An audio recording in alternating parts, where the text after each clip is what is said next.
ఈజీగా పైథాన్ ఎట్లా నేర్చుకోవాలి అని కామెంట్స్ వచ్చినాయి.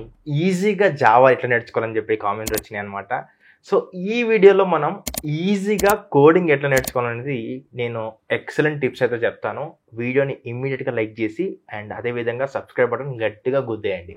ఫస్ట్ మీకు ఇంపార్టెంట్ పాయింట్ చెప్పాలి. నేను పైథాన్ అనేది 1 వీక్లో నేర్చుకున్నాను. అది నా గ్రాడ్యుయేషన్ టైంలో. ఫైర్ కదా, వైల్డ్ ఫైర్. అది మీరు కూడా నేర్చుకోవచ్చు. నేను అన్ని టిప్స్ చెప్తాను. లైక్ ఫస్ట్ థింగ్ వచ్చేసరికి ఇంకా చాలా కామెంట్స్ వచ్చినాయి అనమాట. కోడింగ్ అనేది లైక్ ఇప్పుడు నాకు 30 years 40 years నేను నేర్చుకోవచ్చు అంటే, నేను ఇంతవరకు 4 years టీచ్ చేశాను పైథాన్. సో నా 4 years ఎక్స్పీరియన్స్లో నేను 7th 8th 9th 10th class వాళ్ళు నేర్చుకుని చూశాను. అండ్ అదేవిధంగా ఇంటర్మీడియట్ వాళ్ళని చూశాను. అండ్ అదేవిధంగా 30 40 50 years వరకు నేర్చుకునే వాళ్ళని కూడా చూశాను. సో ఎవరైనా కూడా నేర్చుకోవచ్చు. No age limit for coding. ఓకేనా? సో ఎవరికైనా ప్యాషన్ ఉంటే నేర్చుకోవచ్చు. సో మెయిన్గా మీకు కొన్ని టిప్స్ చెప్తాను అండ్ కొన్ని మెయిన్ పాయింట్స్ చెప్తాను మీరు ఈజీగా నేర్చుకోవాలంటే. సో మెయిన్లీ వచ్చేసరికి కాన్ఫిడెన్స్ మీకు ఉంది అంటే మీరు పక్కాగా ఈజీగా నేర్చుకునే క్యాపబిలిటీ మీ దగ్గర ఉంటుంది. దాని తర్వాతకి మీకు మెయిన్గా పేషెన్స్. సో పేషెన్స్ అనేది చాలా ఇంపార్టెంట్. ఎందుకంటే కోడింగ్ అనేది ఫస్ట్ నేర్చుకున్న వెంటనే మీకు ఇబ్బంది అనిపిస్తుంది.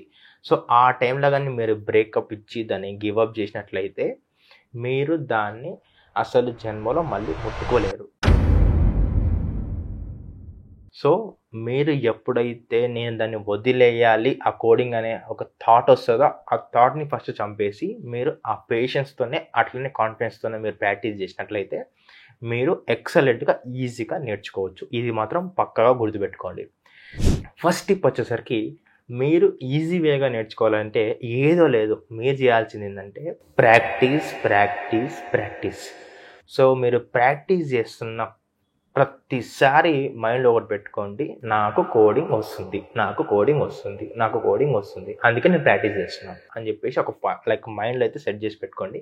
ఆటోమేటిక్ అయితే మీకైతే అదైతే ఇంప్లిమెంట్ అయితే అవుతుంది. ఎందుకంటే ఈ ఎగ్జాంపుల్ ఎందుకు చెప్తున్నా అంటే, చాలామంది బుక్స్ చదివే వాళ్ళు ఏం చేస్తారంటే ఒక బుక్ తీసుకొని ఫస్ట్ బుక్ స్టార్ట్ చేసే ముందు బుక్ లైక్ పేజీలు చదువుకుంటూ వెళ్ళరు అనమాట. వాళ్ళు ఏం చేస్తారంటే ఒక పేజీ లైక్ ఒక బుక్ మొత్తం నార్మల్గా పేజెస్ తిప్పేస్తూ ఉంటారు.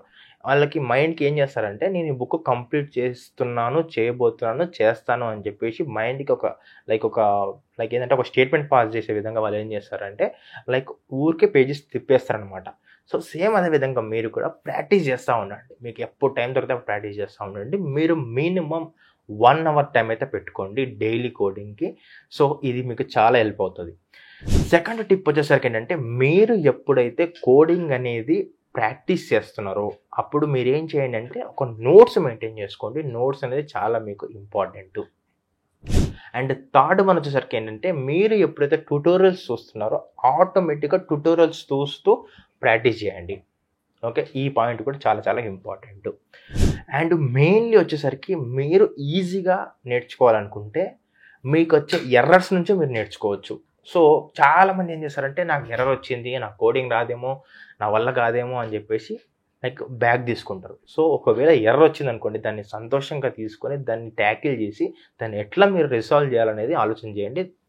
దానివల్ల మీకు కాన్ఫిడెన్స్ పెరుగుతుంది. సో మీరు ఎన్ని ఎర్రర్స్ వస్తే మీకు అన్ని కాన్సెప్ట్స్ మీరు పర్ఫెక్ట్ అవుతారు. సో ఇప్పటి నుంచి ఎర్రర్ ఎన్నైనా రాండి చూసుకుందామని చెప్పేసి ఎర్రర్ వస్తే సాల్వ్ చేయాలి. సొల్యూషన్ ఎక్కడ దొరుకుతుంది అంటే మీకు యూట్యూబ్లో దొరుకుతుంది, స్టాక్ ఓవర్ఫ్లోలో దొరుకుతుంది, చాట్‌జిపిటీలో దొరుకుతుంది, ఎక్కడైనా సొల్యూషన్స్ ఉంటాయి. సో ప్రతి ఎర్రర్కి సొల్యూషన్ ఉంటుంది. ప్రతి సొల్యూషన్ నుంచి మీరు నేర్చుకోవాలి. సో ఎన్ని ఎర్రర్స్ వస్తే అన్ని టాపిక్స్ మీకు అయితే బాగా గ్రిప్ అయితే వస్తుంది అనమాట. సో నెక్స్ట్ థింగ్ వచ్చేసరికి ఏంటంటే, మీరు లైక్ ఇంకా ఈజీగా నేర్చుకోవాలనుకుంటే మీరు ఏదైనా టాపిక్ నేర్చుకుంటే ఆ టాపిక్ అనేది మీరు రియల్ టైంకి ఊహించుకొని నేర్చుకోవాలి. ఫర్ ఎగ్జాంపుల్ ఊప్స్ కాన్సెప్ట్స్ నేర్చుకున్నారనుకోండి. ఊప్స్లో ఇన్హెరిటెన్స్ ఉంది. ఇన్హెరిటెన్స్ బయట ఎట్లా వర్కౌట్ అవుతుంది? లైక్ మన ఫ్యామిలీ నుంచి వర్కౌట్ అవుతుంది. Like father, mother, grand father, grand mother, properties అట్లా.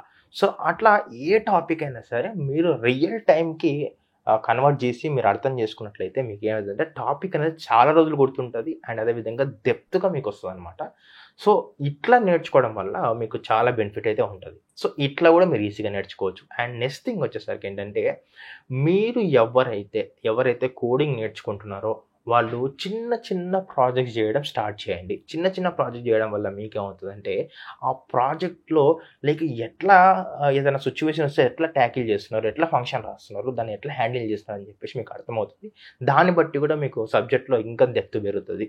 సో ప్రాజెక్ట్ చేయడం స్టార్ట్ చేయండి. ఒకవేళ ప్రాజెక్ట్ చేయడం రాకపోతే కిరణ్ సాగర్ 1 అనే నా గిటబ్ ఓపెన్ చేసినట్లయితే మీకు ఇక్కడ చాలా ప్రాజెక్ట్స్ ఉంటాయి. ఆ ప్రాజెక్ట్ ఉన్న సోర్స్ కోడ్ తీసుకొని వచ్చి ఫస్ట్ సోర్స్ కోడ్ అండర్స్టాండ్ చేసుకోండి, ఎగ్జిక్యూట్ చేయండి, లైక్ అవుట్పుట్స్ చెక్ చేయండి, అవుట్పుట్స్ చేంజ్ చేయండి.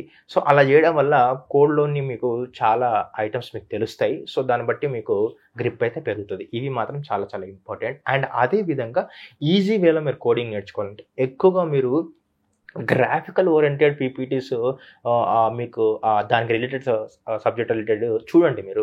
లైక్ ఫర్ ఎగ్జాంపుల్ లైక్ పైథాన్లో అయితే మీరు లైక్ ఒక లిస్ట్ని ఎలిమెంట్స్ ఎట్లా పాస్ చేస్తామని చెప్పేసి చూసినట్టయితే మీరు చాలా కమ్యూనిటీస్ ఉంటాయి. లింక్డ్ఇన్ కమ్యూనిటీ, టెలిగ్రామ్ కమ్యూనిటీ, లేకపోతే ఇన్స్టాగ్రామ్లో, ఫేస్బుక్లో ఏం చేస్తారంటే ఏదైనా కాన్సెప్ట్ని వీళ్ళు గ్రాఫికల్ ఓరియంటెడ్గా కొంతమంది ఆథర్స్ పెడతా ఉంటారు. బ్లాగ్స్ చదవండి.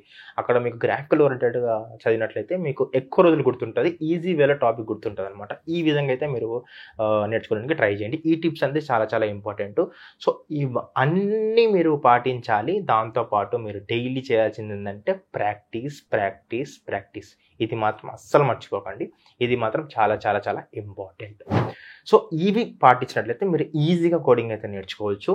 అండ్ మీ ఫ్రెండ్స్ ఎవరైతే ఈజీగా కోడింగ్ నేర్చుకోవాలనుకుంటున్నారో వాళ్ళకి ఈ వీడియో షేర్ చేయండి. అండ్ వెయిట్ మీకోసం నేను ఏం చేస్తానంటే ఫ్రీ రిసోర్సెస్ చెప్తాను కోడింగ్కి. నువ్వు సి నేర్చుకోవాలనుకున్నా, C++ నేర్చుకోవాలనుకున్నా, జావా నేర్చుకోవాలనుకున్నా, పైథాన్ నేర్చుకోవాలనుకున్నా, C# నేర్చుకోవాలనుకున్నా, అండ్ జావా స్క్రిప్ట్ నేర్చుకోవాలనుకున్నా, ఏ ప్రోగ్రామింగ్ లాంగ్వేజ్ నేర్చుకోవాలనుకున్నా కూడా ఇమ్మీడియట్గా మన ప్లేలిస్ట్ చెక్ చేయి. నీట్గా తెలుగులో ఎక్స్ప్లెయిన్ చేసినట్లు మొత్తం కూడా ఉంటాయి అనమాట. అన్ని వీడియోస్ ఉంటే చెక్ చేయండి. అండ్ మీ ఫ్రెండ్స్కి ఎవరైతే మీరు మీ నుంచి ఒక కాంట్రిబ్యూషన్ చేయాలనుకుంటున్నారో ఈ వీడియో షేర్ చేసి వాళ్ళకి ఒక మంచి ఫ్రీ రిసోర్స్ అయితే అందించిన వాళ్ళైతే అవుతారనమాట. షేర్ చేసేయండి. అండ్ అదేవిధంగా ఈ వీడియోని ఇమ్మీడియట్గా లైక్ కొట్టేసేయండి. అదేవిధంగా ఈ ఛానల్ని ఇమ్మీడియట్గా సబ్స్క్రైబ్ బటన్ గట్టిగా గుద్దేయండి. అండ్ అదేవిధంగా లాస్ట్ 1 పాయింట్ వచ్చేసరికి కామెంట్ సెక్షన్లో నేను టీచ్ చేసిన పైథాన్ ఫ్రీ డెమో లింక్ ఉంటుంది, ఒకసారి చెక్ చేయండి. నచ్చితేనే జాయిన్ అవ్వండి.